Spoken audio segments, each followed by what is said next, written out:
कुछ question second level से अभी सॉल्व कराते हैं। सेकेंड लेवल में क्रॉस प्रोडक्ट का क्वेश्चन एक जगह दिया है, इसमें भी सेकेंड लेवल में पेज नंबर 4 पर सेकेंड लेवल में ये क्रॉस प्रोडक्ट का क्वेश्चन 51 से लेकर के इधर 55 तक इसमें क्रॉस प्रोडक्ट दिया है। ये आप लोग सॉल्व करना, हम कुछ क्वेश्चन करा रहे हैं, जैसे 54, 55, 56 ये सब क्वेश्चन सॉल्व करा रहे हैं।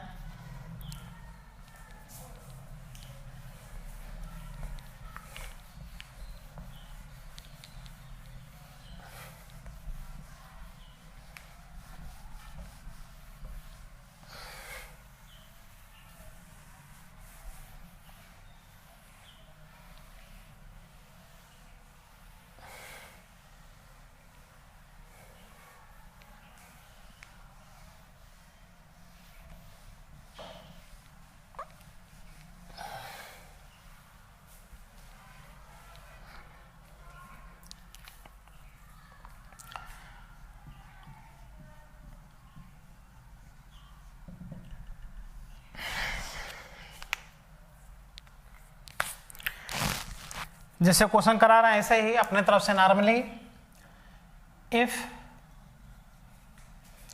Magnitude of A cross B is equal to their dot product,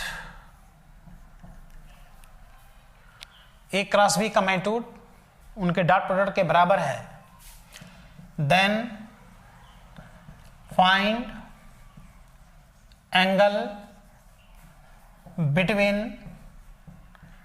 vector A and B। अब ये क्वेश्चन क्रॉस प्रोडक्ट भी है, डॉट प्रोडक्ट भी है।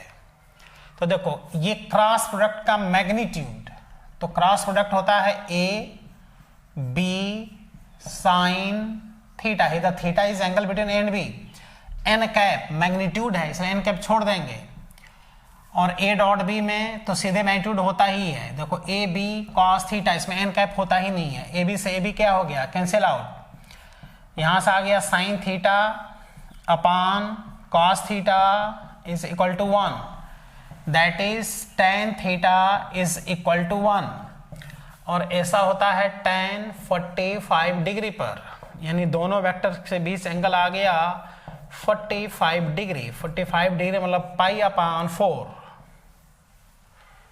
देख रहे हो, क्रॉस प्रोडक्ट भी है साथ में डॉट प्रोडक्ट भी है। अब पूछ रहा है कि दोनों के बीच एंगल बताओ, 45 डिग्री एंगल है दोनों के बीच। क्रॉस प्रोडक्ट का मैग्नीट्यूड अगर डॉट प्रोडक्ट के बराबर होता है तो दोनों वेक्टर आपस में 45 डिग्री पर होते हैं। ठीक है, कंप्लीट करो। एक और क्वेश्चन कराते हैं।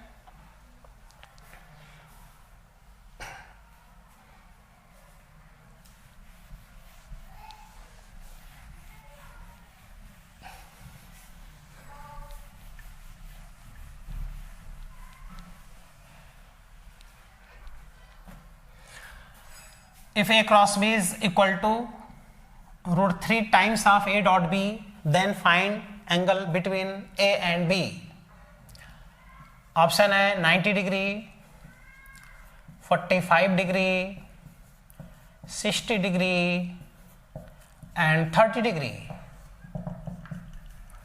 ए और बी के बीच एंगल फाइंड करना है, तो लगा दो। देखो ये क्रॉस प्रोडक्ट होता है A B sine theta, magnitude है, एन कैप नहीं लिखेंगे, न्यूमेरिकल वैल्यू लिखेंगे, is equal to √3 times of A dot B, यानी ए बी कॉस थीटा। देखो ए बी से A B cancel out, cos theta इधर आके साइन थीटा अपन कॉस थीटा को क्या बना दिया, tan theta is equal to √3, ऐसा होता है टेन कितने डिग्री पर, 60 डिग्री पर। इससे प्रूफ होता है कि ये दोनों 60 डिग्री पर हैं।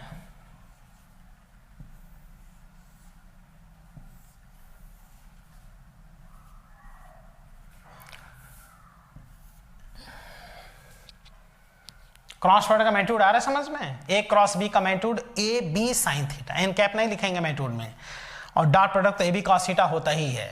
तो क्रॉस प्रोडक्ट में देखो साइन थीटा आता है, इसमें कॉस थीटा आता है, इससे टेन थीटा आ गया, ये एंगल आ गया दोनों के बीच 60 डिग्री। तो ये दो क्वेश्चन ऐसे थे जिसमें डॉट प्रोडक्ट और क्रॉस प्रोडक्ट मिक्स था।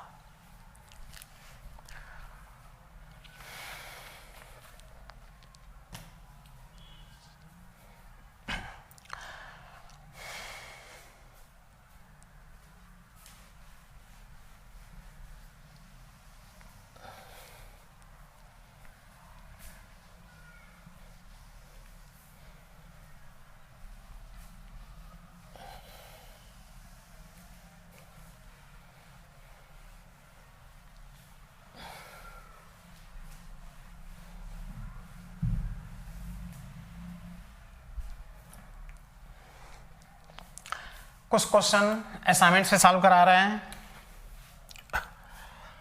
54 number question of second level कह रहा है कि दो वेक्टर्स हैं, if A and B are two vectors and if A dot B is equal to magnitude of A cross B, then find out C is equal to find out magnitude of C is equal to A plus B। देख रहे हो, मतलब दोनों का सम C है तो इसका magnitude बताओ। तो A प्लस बी का magnitude root over A square plus B square plus 2ab cos theta आता है कि नहीं आता है। तो ये इसका मैग्नीट्यूड तभी निकाल पाओगे जब दोनों के बीच एंगल पता रहेगा। तो एंगल तुम यहां से निकाल लो, देखो A डॉट बी यानी A B cos theta equal to magnitude of A cross B, A B sine theta, A B से भी कैंसिल आउट हो गया, ये आ गया tan theta is equal to 1 equal to tan 45 degree, तो theta आ गया 45 डिग्री। अब इसका मैग्नीट्यूड पूछ रहे हैं, देखो C वेक्टर का मैग्नीट्यूड यानी A प्लस बी का मैग्नीट्यूड, देखो A प्लस बी का मैग्नीट्यूड, A प्लस बी का मैग्नीट्यूड सब लोग जानते हो, root over A square plus B square plus 2ab cos theta, और थीटा कितना आया 45 डिग्री। तो जो बच्चा सा आंसर आ गया, ये ऑप्शन दिया है root over A square plus B square cos 45 का वैल्यू 1/√2, √2 से 2 कट जाएगा और प्लस √2 AB, ये आंसर आ जाएगा।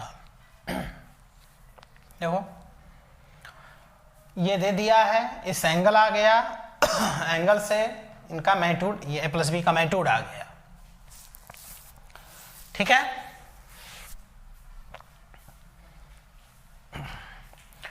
Next question